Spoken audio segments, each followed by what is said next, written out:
What's up guys, Mike here from The Art of Guitar. Today I'm going to be talking about Zakk Wylde's Vibrato. I went back and listened to No Rest for the Wicked, great album, and Miracle Man came on, and I remembered how intense his vibrato is at the end of that solo. So I went and did a little bit of studying, I slowed it down. I've always wanted to sort of be able to do it if I wanted to, and I realized a couple of really cool things that if you just implement some of these tips, you should be able to get close. First of all, it helps to use wah pedal, especially in that song. Another tip is to use the third string as much as possible. He even goes so far as to go to the 21st fret to play on the third string when he could have played lower on the neck at a lower fret on a higher string. It's just adding to the effect, and you'll see why in a little bit. So try to use the third string as much as you can with this vibrato. Another cool thing to do is to pull down and let gravity help you out a little bit, so you're not always pushing up when you do your vibrato.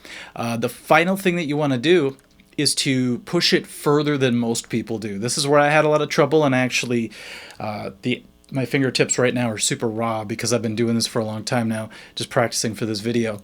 And I realized that you have to do your vibrato with bends at least a step and a half, if not 2 steps. So if you do what most people do, you know, a lot of people do half step or whole step vibrato. So they'll do something like or so that's half step to whole step. But Zakk Wylde will do step and a half or 2 step. So you probably see why you want to use the third string now, because 2-step bends are the most accessible on that string. Okay, let's do the other rule where we pull it down now and see what we get. We're going to go for step and a half.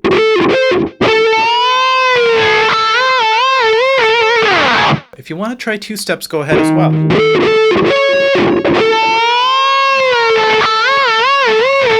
That's how it's going to sound. Now, if you wanted to keep going, because unless you have crazy feedback happening or the best sustain ever, you're not going to be able to keep that sustaining while you practice that. So do what Zakk Wylde does at the end of Miracle Man solo. He just keeps picking as he's doing this crazy vibrato. So it's like an assist to the vibrato. So let's do that here at the 15th fret real quick.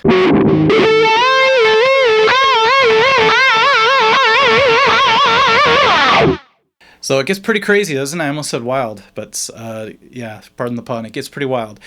Anyways, let's go ahead and work that in. If you want to do it, maybe come out of a pentatonic scale, and at the very end up at the 3rd string and start doing that crazy vibrato. Here we go.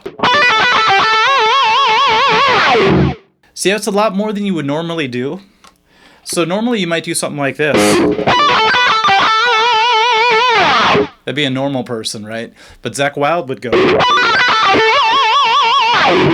So just by adding that little extra half step or whole step to your bends during the vibrato is really going to bring that out. Plus the wah pedal makes it sound even more extreme, all right? Now once you get it rocking, as far as just the rhythm of it going, it's going to feel like you hit this groove where it wants to keep going. And don't stop practicing, well, ever, but don't stop practicing until you feel that groove happening, and then you can just keep picking and the sound will keep happening.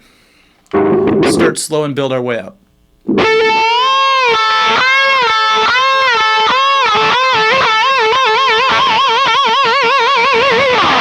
See, it took a little while, and finally it just jumped in, and all of a sudden it just felt like it was a nice little, it's almost like a rotation a little bit of the wrist as you're going.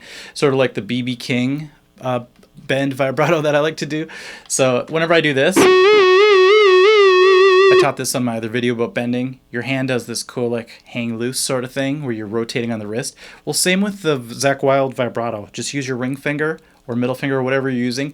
Pull down and your wrist will start to do this sort of motion.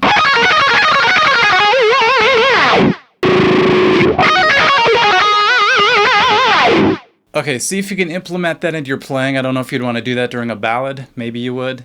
Actually, he does do that in a couple ballads, so it's totally applicable in all situations. Sometimes it might just be a little too extreme, but go ahead and throw it in and see if you can get the wild vibrato down and put it in your own arsenal so that you have it at the ready. Okay, guys, have fun with that, and we'll catch you at the next lesson. Bye-bye.